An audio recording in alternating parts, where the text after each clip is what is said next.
Hello, everybody, and welcome to the first installment of the Wandering Ketchup packet. Since I am ill-equipped and ill-knowledged to go on longer overnight camping trips in northern Minnesota at this time of winter, unfortunately, and since I went on a lot of hikes in the evening, I decided to start this little thing up to just keep putting stuff out there and some of my experiences.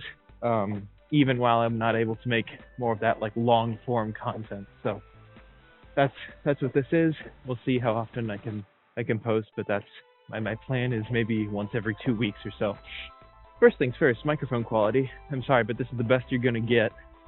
This is my Bluetooth wireless earbuds from Tozo. They're Tozo T10s, and this is just a built-in microphone in them. So I'm sorry, this is it.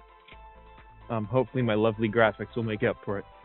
The format of these little things is trying to sort of be kind of like a podcast where I tell a story or an event from my life, or maybe even just ramble while I'm on my hikes. And, I'm actually on the trail right now. And for all of these little things, I will be on the trail for them. That's the whole point. But so today, I thought I'd start off the series with a story of mine that is, it occurred right around here, and it is the only time in my life that I think I may have seen a ghost. So, I am a skeptic. I am a pretty large skeptic. So I've never believed in ghosts. I don't believe in paranormal activity. I don't believe in superstitions. And so going into this, just keep that in mind, that I'm about as skeptical as a person can be. Even after this, my opinions on it have not changed. But nonetheless, I saw something on one of my hikes a couple weeks ago that I cannot explain. And I'm going to share that with you today. So, like I said, this was a couple weeks ago, and it was a blizzard. I mean, full-on blizzard conditions. Wind blowing every which way, snow's up in my face, and I was going out to actually the same place that I'm walking to right now. It's an area called Rock Knob, and it's a little mountain. Well, it's not a mountain, it's a hill. It's a rocky hill that stretches up, and surrounding this little hill is, in every direction, about a half mile of park, of natural park. So aside from a few trails, it's basically untouched land. So I was on hikes just like I am today, and I was actually coming back down. Oh, step over a tree here. Snow's pretty deep in this section, but I was coming down from my hike. So I had already gone up to Rock Knob, and I was coming back from it. So, walking back down, and to kind of set the stage about how this area kind of looks, there is one trail from Rock Knob down to the shoreline of this lake. At the base of Rock Knob, on the back side of it, so the side furthest away from campus, there is a lake, a little pond. I dare to even call it a lake. It's certainly larger than a pond, though, but it's not really big enough to be qualified as a full-blown lake. There are only two trails leading away from the top of Rock Knob. There's one that leads down to a place called Old Hartley Road, and it's kind of like the main road. In the summer, when there's no snow on the ground, it's actually paved with gravel. It's the most paved road of all of Hartley. The others are just narrow dirt trails. But in the winter, of course, it's covered in snow and ice, often in large amounts and often together. So my plan was to go up the northern face of Rock Knob. So the trail leading off of Old Hartley Road, going up to Rock Knob, and then come down this other trail. Now, this other trail led down to this lake, and so that was my plan. Go up the northern part, come down the southern part, kind of spend a little bit of time by the lake. It was frozen over at this point, but I still find it beautiful. How this kind of southern side trail works to get down to this lake is you start coming down, and it's a bunch of switchbacks here and there, here and there. You pass this little kind of glade, this open glade, and then you enter into this kind of, it's kind of like an S, where you have this straight line going forward, and then it curves to the right, and then it curves to the left, and then there's just a short little stretch, and then you're there. It's all treed up, so like you can't see outside the switchback, and the trail is pretty narrow, except there are two places where you can see the lake. One is when you're first going into that S turn, where you're coming kind of like straight into the S. There's a gap in the trees directly in front of you where you can just barely see this lake. There's just a little strip of a clear line of sight. Then you turn right, and then you turn left, and it opens up, and walla walla, there's the lake. Huzzah! So, that's the layout. And so I'm walking down, and I'm about to enter this S. There's a couple of other things that you need to know about this trail. It intersects with another trail. So Old Hartley Road actually continues coming up and intersects with this lake. But it only does this on the right-hand side of this southern trail from Rock Knob. So if you wanted to go on that, you'd have to either come from the left, cross the end of this little S-curve, and then go on to Old Hartley Road. Or you need to be coming from this southern trail, kind of, get the end of the S-curve, turn onto Old Hartley Road, and then there you were. And last but not least, if you're just coming already on Old Hartley Road just from the southern side rather than the northern side. But those are the only three options to get on to Hartley Road. And Hartley Road is pretty much the only way out of there. You can take this S-curve up to Rock Knob and then go down Rock Knob, and it re-intersects with Old Hartley Road. But those are kind of the only two options, unless you're going further south. But that would either involve you just straight up walking across the frozen lake or walking up Old Hartley Road. So Old Hartley Road is what I'm trying to get at, is a very major artery for this trail system. It's a very major thoroughfare. So I'm coming into this S-curve, and I get to the point where I can see the little gap in the trees.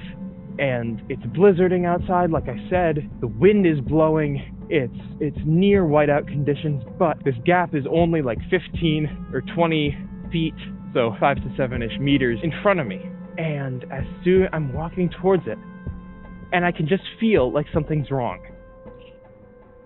Being freaked out in an environment like the woods at night. And by the way, I don't take a flashlight on my walks. I don't have one right now. It's actually dark out right now.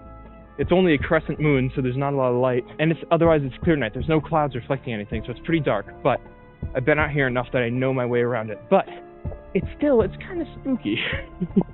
especially when it's winter and it's in black and white, and you're thinking that you're seeing faces, like, in every little tree, every little nook and cranny, and, like, off in the distance you might hear, like, the creaking of a tree, and you're thinking, well, what the heck is that? That'll get you freaked out. But I have a method for determining when my brain is just telling me that things are bad because I'm freaking myself out, or if there's something actually suspicious or dangerous and I need to book it.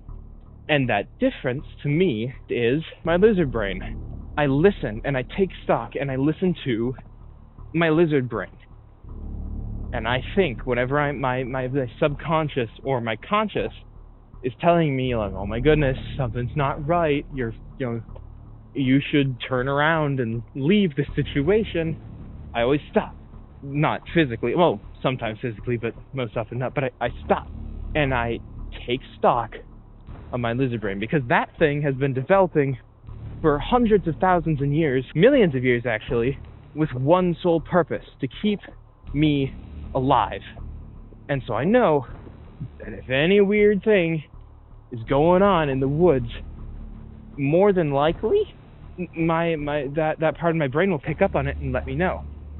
And with one exception, every single time I've had to stop and think, am I okay? Am I, freaking out over nothing? Am I, is anything actually wrong? Every time my brain has told me, no, you're fine, you're good, keep going. The one exception being that night in the snowstorm when I entered that S. And I entered the S, and I can remember it so very clearly, because this is the first and only time this has happened while out on the trail. Even when I'm doing my backpacking things and I'm in my tent and I hear something outside, this is the only time it's happened. I just felt wrong. Something felt wrong. So I stopped, and I looked around, and whenever I stop, I always have to remind myself, only stop if you're stopping for a purpose. If you're just stopping to stop, don't do that. If you're stopping to look around, fine. If you're stopping because you want to stay hidden, fine. But if you're just stopping because you're afraid, can't do that. Keep moving, assess the situation, make sure you're good. I'm actually on Old Hartley Road right now. So I'm getting this feeling, and I have stopped, and I remind myself, okay, you have to keep going. And I'm looking around, and something just continues to feel wrong. And in specific, I'm just looking at this gap, this little gap. And all of a sudden, bam, a split second, seriously, less than a second, something walks past the gap. Not someone, something. How am I sure it's not someone? To be honest, I don't know. It could have been just a really tall person. It could have been somebody with a very tall hat. I couldn't really see their lower section because there was some bush down in the way. But to my eyes, it looks like an 8-foot tall person, very thin, very lanky, walking past the gap. So I see this, and my immediate reaction is, oh my goodness, screw that. But I don't want to go back because it's a blizzard, and getting up Rock Knob, that side of Rock Knob, was very exhausting. I mean, I was literally wading through snow that was 4 foot high, 3 foot high in places, literally up to my waist. It was really something. And so I decided there's the Hartley Nature Center just a little ways away. If I really need to, I can run there through this snow because I'll be back on the main trail, the old Hartley Road. If anything's chasing me, if anything goes wrong, I'll be able to get to help if I need. In addition to that, I know that it's probably nothing. It's probably a person. It's blizzard conditions. My eyes might have been playing tricks on me. Maybe it was some animal. I don't know. But, if it was an animal, more than likely it's more afraid of me than I am of it. I mean, heck, even if it was a bear, which, we're not in grizzly bear country, and most bears by now, or at least in the time that this story was happening, would have been in hibernation. So, very unlikely that it's a bear. It's not a deer. They're not that tall, even on their hind legs. But maybe it's some animal. But, like I said, probably more scared of me than I am of it. So, with all these things rationalizing in my mind, I pushed forward. Oh, I forgot to mention, I did consult the animal brain after I saw this thing. And it did agree, go forward. It said to go forward. Jeez. I'm getting a real bad case of the willies out here now. I've gone on this path like a bajillion times since I've been here. But just retelling the story seriously has me with a bit of the, Jesus Christ, okay. That rabbit just hopped across the trail. We're still fine. Back to the story. So, I'm going forward. I go right. I pass directly by this little gap in the trees, but I go right. I'm now in the long section of the S, and then I go left, and I'm coming out, and I pop out, and I'm on this little connecting trail, where if I go left, it can get me to an area where there's like a little shack with canoes for rental in the summer, of course. And also, if you follow that trail, you get to a little amphitheater area. That's the only trail to the amphitheater, mind you. There's no other trails that way. And if you go right, you'll be able to get to Old Hartley Road. Those are the only two options. You either go left or right. Well, I suppose the third option is come into the S and,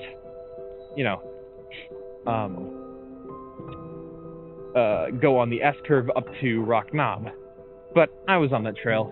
I know for a fact that this person, animal, whatever it was, did not go up the S. Also, when I saw this thing pass by, it was going left, away from Old Hartley Trail, or Old Hartley Road, rather. So, it had one of three options. Either A, head into, or I guess onto, the frozen lake and start walking across it. B, go to the amphitheater area. Or C, go into the woods, some point, somewhere, enter into the woods. There are a lot of fallen trees in this area. Didn't know the wind that we just had was that bad. Or maybe they just haven't removed the trees from when it was windy before. Which happens, that wind actually happened to be the blizzard that I'm describing. I'm entering actually the trail, the northern trail going up to Rock Knob right now. I just turned off of Old Hartley Road. So, I pop out. There I am. I'm in this intersection. Left, right, or back into the S. And I decide to look at the footprints in the ground. Because it's deep snow. Even with the wind blowing, as it was, as hard as it was, you could still 100% tell. 100% tell if somebody had walked in a certain place. I mean, 100%, just because of how deep this snow was. Each step you took left this massive crater. So I go over, and lo and behold, there's no footprints on the ground. None. And I even went back to my own footprints that I just made to check. Like, maybe the snow was harder in that area. You can't sink in. Nope. I'm under 200 pounds. Last I weighed, I was 180. And while the thing that I saw was certainly thin, it was tall. Almost 2 full feet, I'd estimate, taller than me. I'm 6'3". Sorry, gotta duck down under some fallen branches here. There we go. So, while this thing looked thin, it was tall. And it definitely would have sunk in and made a mark. Unless it was wearing, like, goober snowshoes. Which, admittedly, I did not see the ground, or its feet, when it passed by. Even if they were in snowshoes, I mean, I got there, like, maybe 30 seconds after they had passed. And even snowshoes leave a mark. And with the new, fresh, powdery snow that was on that ground, that snowshoe would have left maybe a 1 or 2 inch indentation, which I couldn't see. So, no footprints, and it was going left, which means either it's going on the lake, or it's in the amphitheater area.